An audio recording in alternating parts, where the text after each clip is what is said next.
Stress differently. One of the biggest reasons for problems in relationships. Not because we cope differently, but because we don't understand how we cope differently. That's the whole key, is we just don't understand what we're dealing with. And we don't understand it, we tend to misinterpret it. So how do men and women cope with stress differently? To sum it up very simply, men cope with stress by solving problems. If I'm stressed, okay, what can I do about it? Let me find something I can do and let me do something about it. The most depressing thing for a man is to think there's nothing I can do to solve this problem. That's why men are always trying to solve problems. And they feel best when they're solving problems.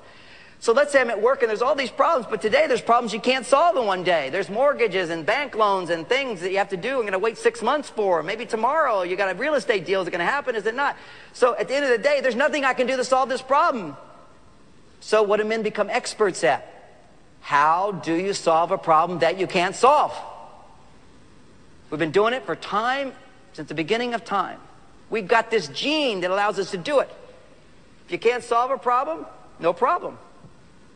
Forget it. And Plato explained it. He said, because he's a very serious philosopher type, he said that life is a serious endeavor, but there's utility and seriousness in being frivolous.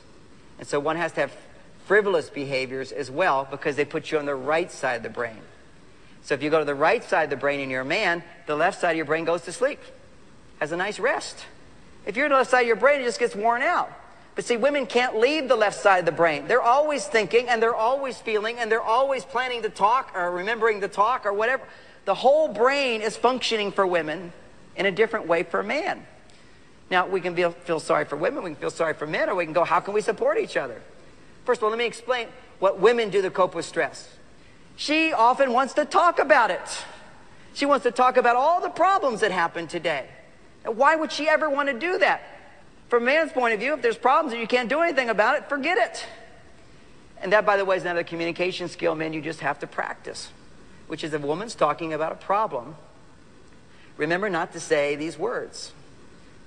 Don't worry about it. It's not a big deal. Just forget it. Here's something that I tried once. After a stressful day for my wife, I said, honey, don't worry about it. Let's just have sex. Only once, didn't work. She'll talk about some problems, and he'll say, just quit that job. Find another job. It's your choice. Do something else. Does she feel like you're even interested in what she had to say? No. Does she feel like you really care about her? No. And the truth is, man, is she really asking for your advice at that time? I mean, men are actually, on a subconscious level, this is where we're coming from. We give, honey, just quit that job. What do you expect her to say? What a brilliant idea. I hadn't thought of it. I have a problem at the job. I could just quit it and find another job. Well, that's great. I feel so great. No wonder you make all the money. She's not going to say that. She's not asking for advice. What she's looking for is using her relationship as a way to cope with stress.